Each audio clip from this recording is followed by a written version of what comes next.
종합특검이 대북 송금 사건에 윤석열 대통령실이 개입 시도한 정황을 포착해 수사에 착수했습니다. 국가 권력에 의한 초대형 국정농단으로 의심된다는 것이 특검의 설명입니다. 의혹을 폭로한 서민석 변호사는 박상용 검사와 통화한 녹취 원본을 검찰에 제출했습니다. 법무부는 박상용 검사의 직무를 정지시켰습니다. 저 소식 여도영 기자입니다. 2차 종합특검은 쌍방울 대북 송금 진술회유 의혹 사건을 검찰로부터 넘겨받아 수사에 착수했습니다. 특검법에 따라 윤석열 전 대통령 부부가 수사 상황을 보고받고 수사기관이 권력을 오남용하게 되면 수사 대상이 되는데 쌍방울 대북 송금 수사와 관련해 관련 단서를 포착했다는 겁니다.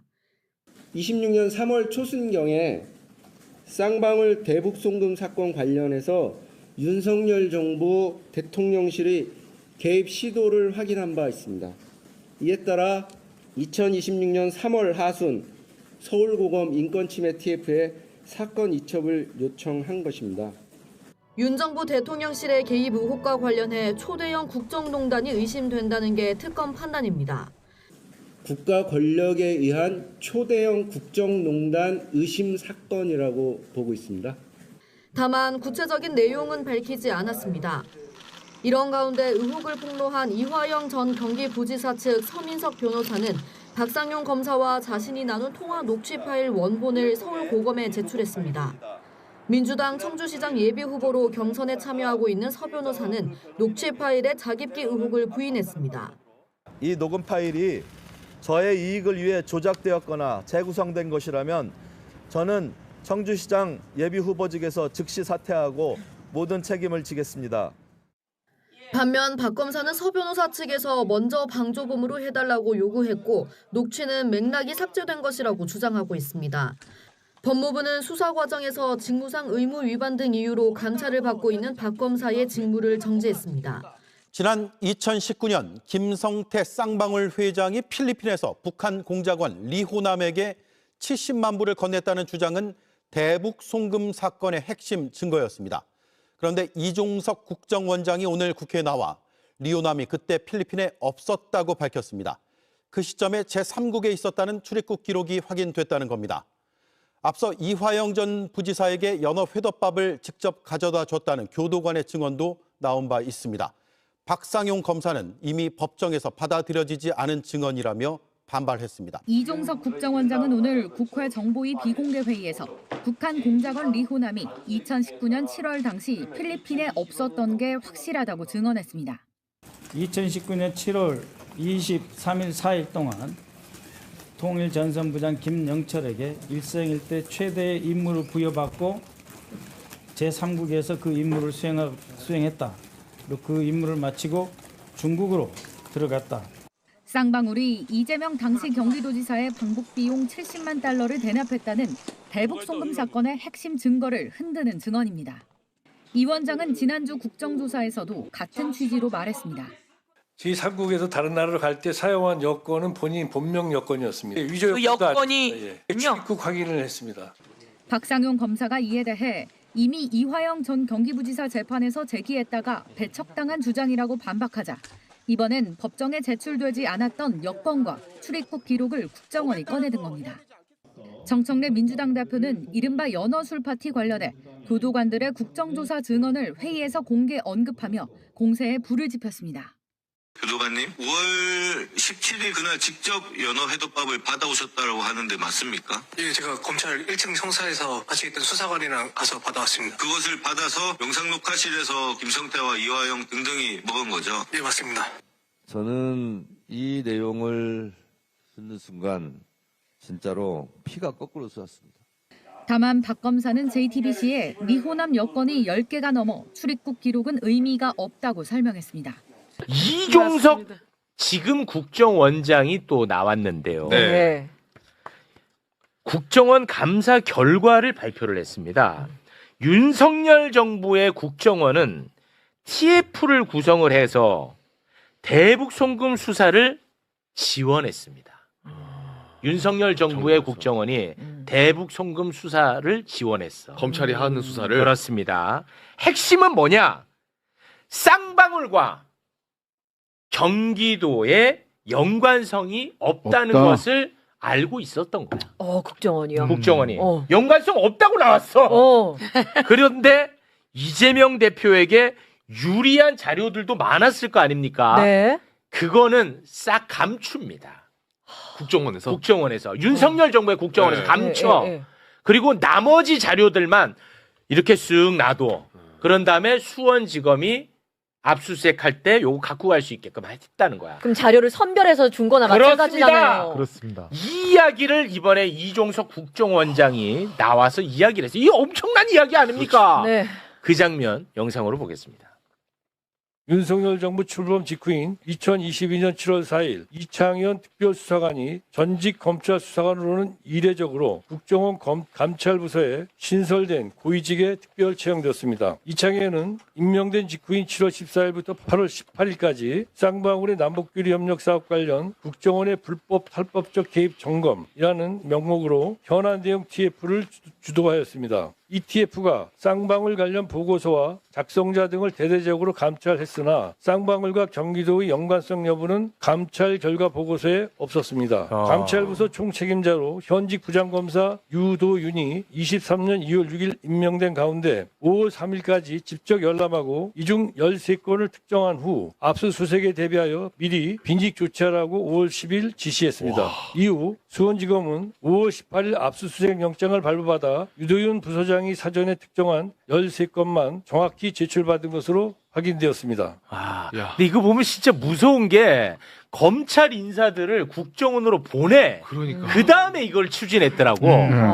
와, 이놈들 진짜 대단한 그렇습니다. 놈들입니다. 검찰 수사관을 보내서 사실은 이제 국정원이 그 대북 송금 관련해서 뭔가 자료를 유리한 자료를 찾으려고 보냈는데 그랬겠죠. 수사관은 아마 거짓말을 못했던 것 같습니다. 양심적으로 그나마 했는데 네. 그거 갖고는 성이 안 차니까 유도윤이라는 부장검사 지금 윤석열 패밀리를 보낸 거죠.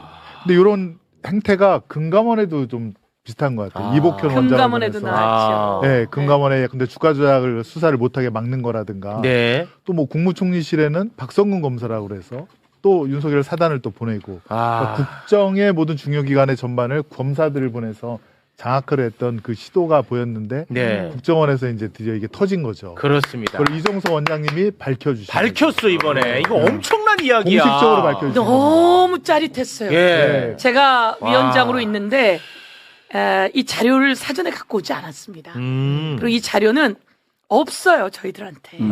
국회 우리 특위 위원들에게 주고 다 수거해 갔어요. 다 수거해 갔는데 저거를 하나도 빼뜨리지 않고 쫙 읽으신 거예요. 그 자료를. 그래서 제가 쭉 보는데 읽는데 와 지금도 소름이 끼쳐요. 온몸에 전율이 쫙 오는데 다 읽는 거죠. 읽는데 아무도 여기에 대해서 문제 제기하지 않아. 그래서 처음부터 끝까지 다 읽었어요. 다 읽고 그 읽은 것을 제가 바로 표로 만들어라. 바로 표로 만들어 놨고 그러나 저 읽은 것은 기록으로 남아 있습니다. 그렇습니다. 지금 말씀하신 것처럼 특별수사관을 보낸 게 22년 7월입니다. 그 임기 시작과 동시에 한 거야. 윤석열 임기 시작과 동시에 국정원의 특별수사관을 보내서 감찰을 시키는 거죠. 22년 7월에 감찰을 다 했어요. 했더니 경기도하고 이 대북 송금하고 관계가 쌍방울하고 관계가 없네. 망했어. 화들짝 놀란 거지. 망했어. 네. 그러니까 이 자료가 없다는 게 나왔어. 그러면 이제 압수수색해서 가지고 와야 하잖아. 수원지검이 그거 갖고 가면 큰일 나. 큰일 나니까 다시 검사를 파견해서 이건 비닉 조치하고 감추는 조치. 감추는 조치를 하고 자기네에게 필요한 것만 끄집어내서 갖고 가게 하는 거야. 그렇지. 부장검사 그러니까 출신이 와서. 검사만이 아니라 벌써 이 내용을 들었겠지. 들었으니 보내서 그 국정원에서 이 일을 같이 하게 했다면 국정원에 보내는 걸 뭐 검찰총장이 보내겠어? 위에서 보내는 거죠. 그러니까 국정원 인사는 대통령실에서 하는 거예요. 네. 그렇죠. 국정원은 대통령한테만 보고하잖아요. 단독 보고하는 곳이기 때문에 이것은 국정원 이종석 국정원장께서 말씀하신 것은 이것은 윤석열이 직접 지시했다라고 하는 정황이 정확하게 아주 매우 강력한 정황이 드러난 거고요. 공직기강 비서관실 이시원 이름도 거론이 이시원이 됐어요. 그쪽으로 이시원이랑 같이 유도윤 이시원이 같이 했다. 이런 이야기가 나온 거니까. 근데 이제 그 다음에 그러면 그 검찰 라인은 법무부 장관 한동훈, 국정원 라인은 대통령 윤석열이 직접 챙겼다라고 보이는 겁니다. 실제로 당시 김성태 귀국 안 하고 있을 때 그 한동훈 법무부 장관이 당시 한동훈 법무부 장관이 별별 소리를 다 했어요. 해외 도피 범죄인 송환은 국가의 의무다. 당장 불러드리겠다. 이러고 이재명 모른다라고 저쪽에서 김성태가 이야기한 진술이 언론에 보도됐거든요. 네. 이재명과 김성태가 입을 맞추고 있다. 민주당이 트집 잡게 하고 있다. 그 한동훈 발언이죠. 한동훈 발언이야. 한동훈 발언. 그러니까 저는 윗선 수사하면 한동훈, 윤석열이 나올 수밖에 없어요. 네. 무조건 나옵니다. 아니, 근데 저 궁금한 게 국정원이 숨겼다는 거 있잖아요. 네. 그 자료는 그 뭐예요? 무슨 내용이에요? 자, 이제 그 얘기를 할까 합니다. 네. 이재명 대통령에게 대단히 유리한 증거는 재판에 제출이 안 됐다고 합니다. 네. 그런데 이게 이제 본질입니다. 2019년 7월 김성태가 이재명 지사를 위해서 북한의 리호남에게 돈을 줬다고 했어요. 북한의 리호남에게 필리핀에서 돈을 줬다고 했어. 그런데 북한 리호남은 그때 필리핀에 방문하지 않았다라는 증거를 찾았다는 거야. 국정원이. 네. 끝난 거 아니야? 끝났지. 이거는 핵심 고리를 다 파괴하는 나왔어요. 핵심 중의 핵심입니다. 그 이야기도 분명히 국정원장이 합니다. 함께 보고 오겠습니다. 특별감사를 통해 대북 송금 실체 파악에 도움이 되는 첩보와 정보를 새롭게 확인한 사실을 설명드리겠습니다. 김성태와 안부수가 대북 사업을 빌미로 주가 조작을 시도했다는 첩보, 김성태가 2019년 7월 해외 불법 도박을 한 정황 첩보, 이호남이 2019년 7월 필리핀을 방문하지 않은 정보, 쌍방울의 포괄적 대북 사업권 획득을 비롯한 북한과의 협력 사업 관련 정보 등 재판에 제출되지 않은 문건들이 다수 발견됐습니다. 김성태가 경기도를 대신하여 북한에 송금했다고 주장하는 황해도 지역 내 스마트팜 건설이 실제 진행되지 않았음을 뒷받침하는 정보도 발견했습니다. 이게 본질이야. 그러니까 대북 송금이라는 것은 실체가 아예 없는 것이다. 라고 그냥 마침표를 찍어버렸습니다. 실체가 없다. 예, 요거 좀 부연 부탁드리겠습니다. 요거는 제가 제일 중요하다고 생각합니다. 네.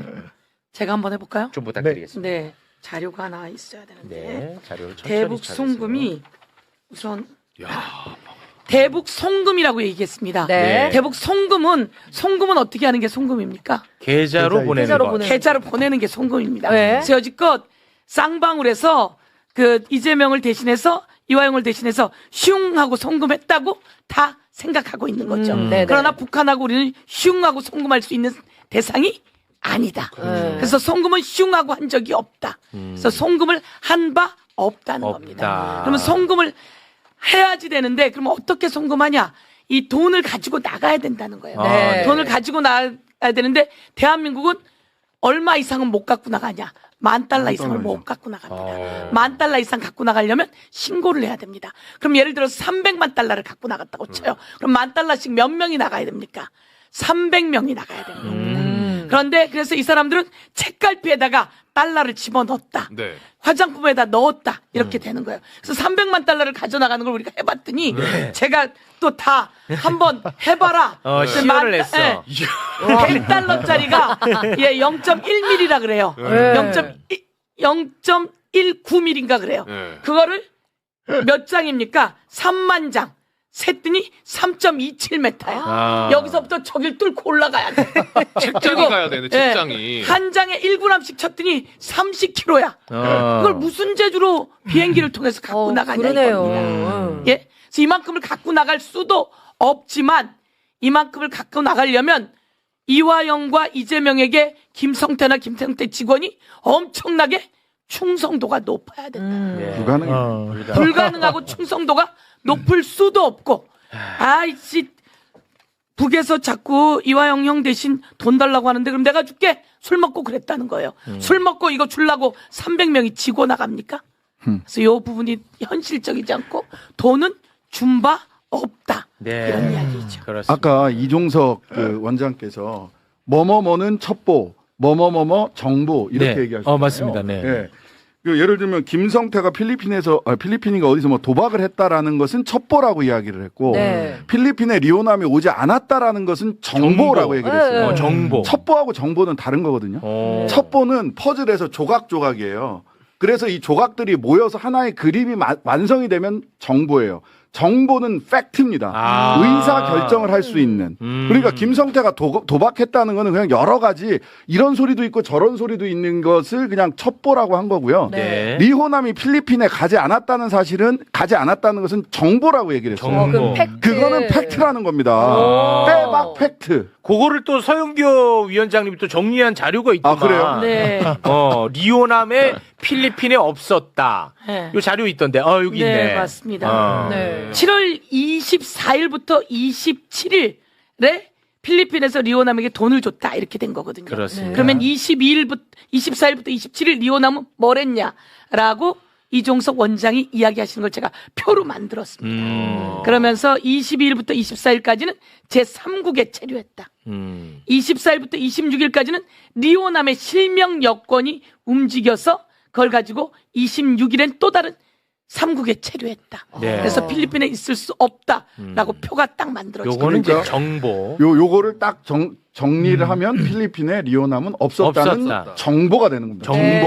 네. 정보, 확실한 이게 팩트다. 가장 기가 중요한. 막히지 않습니까? 이게. 그 리오남한테 돈을 보냈다며. 저 때문에. 받은 사람은 거기 없었어. 끝. 그래서 뭐 말씀드린 것처럼 속보로 나온 내용처럼 직무정지가 지금 명령이 법무장관 이름으로 됐는데 2차 종합특검에서 말이죠. 이 일련의 과정들, 쌍방울 대북송금 사건이라는 것에 대해서 뭐랄까요? 그러니까 검찰 수뇌부부터 시작해서 그러니까 박상현 검사의 그 지휘 라인들이 있었을 거 아니에요. 뭐 부부장 검사, 뭐 부장 검사, 차장 검사, 지검장, 뭐 이런 검찰총장 등등등이 쭉 있을 수 있었을 텐데 그리고 뭐 법무부 장관 얘기하시는 분들도 있고 그래서 윤석열, 김건희 부부까지 연결을 시킨다라는 부분들도 있고 이 과정을 2차 종합특검에서 이화영 전 경기부지사 등에 대한 회유, 지시, 방조한 정황을 포착했다라는 게 특검 측의 설명입니다. 이게 누가 방조를 했느냐? 윤 전 대통령 혹은 김건희 이 사람들이 쌍방울 사건 보고받는 데 있어서 이런 것들에 대한 그러니까 회유, 지시, 방조 정황을 특검 측에서 포착했다.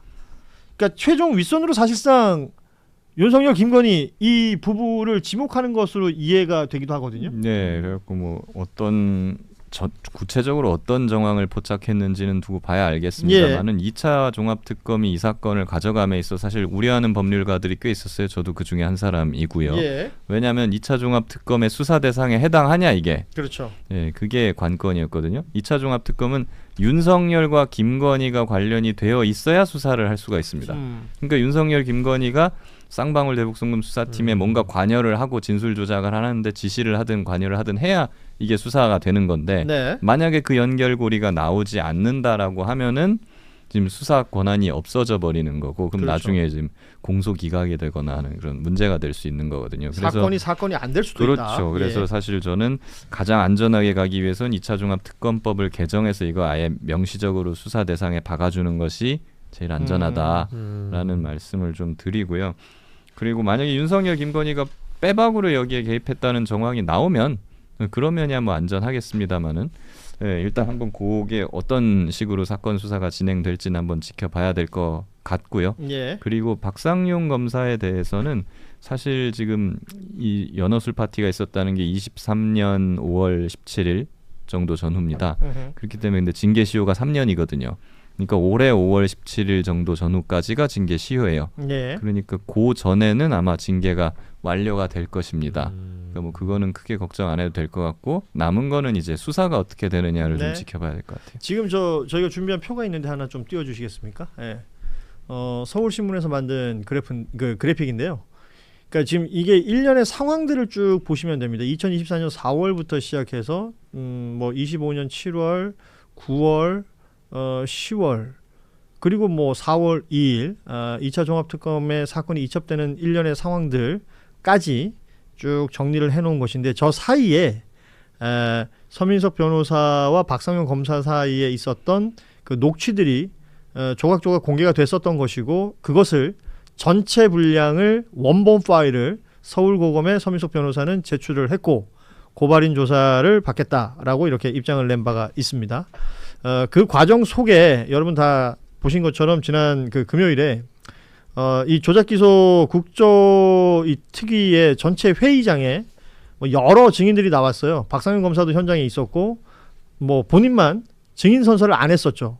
이 증인 선서를 안 하니까 서영교 위원장이 퇴정을 명령했고 쫓겨나는 장면들 확인할 수가 있었는데 그 관련된 내용으로 법무부의 공지사항 나온 걸 좀 소개를 해드리면요.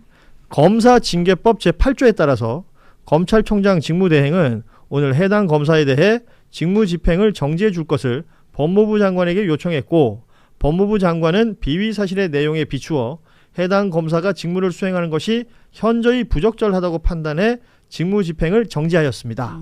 라는 공지가 나온 것입니다. 그리고 이 지금 고검에서 진행되고 있는 인권침해 점검 TF를 통해서 해당 검사에 대한 감찰을 진행 중으로 감찰 결과에 따라 신속 엄중히 조치할 예정임을 알려드립니다.